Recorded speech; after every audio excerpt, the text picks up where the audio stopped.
Pangulong Duterte may bisita sa lubnganan siyang mga ginikanan, samtang closure sa mga sementeryo, istriktong gipatuman. Atong sayron ang detalye sa live report ni Argel, Relator Argel. Una pa man ang pagpasirado sa mga sementeryo sa tibok nasod, una na nga nibisita sa Presidente Rodrigo Duterte sa lubnganan sa iyang mga ginikanan sa Roman Catholic Cemetery dinhi sa Davao City. Samtang luyo sa pagpasirado sa mga sementeryo subay sa IHCF guidelines, doon nagyapoy pipila nga nakasulod sa mga sementeryo.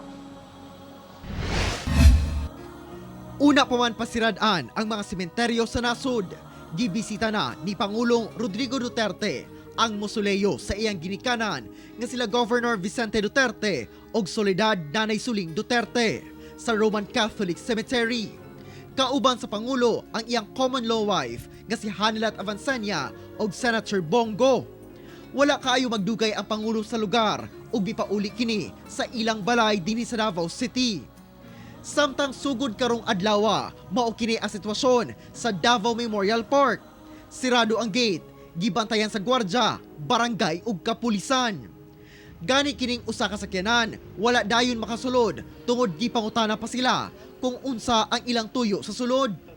Gipasulod lang sila dihang girason nga birthday karon sa ilang minatay.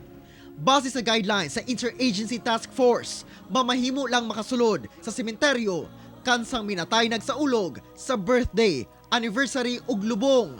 Diin limitado usab ang oras o ginaghanon sa mosulod aron matuman ang physical distancing. Kinahanglan usab magsuot og face mask og face shield. Happy birthday to you. Happy birthday to you. Happy birthday, happy birthday. Happy birthday to you. Sa sulod sa sementeryo, among naabdan ang pamilya Reta nga may bisita sa lubnganan sa ilang amahan nga si Cornelio Reta Jr.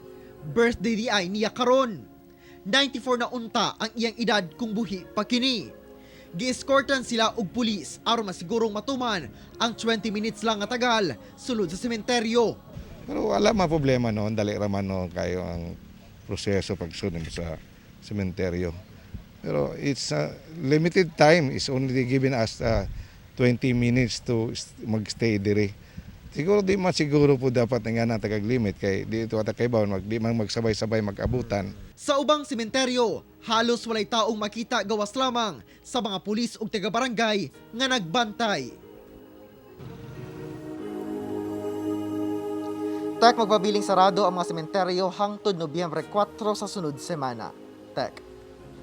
Daghang salamat, Argel, Relator.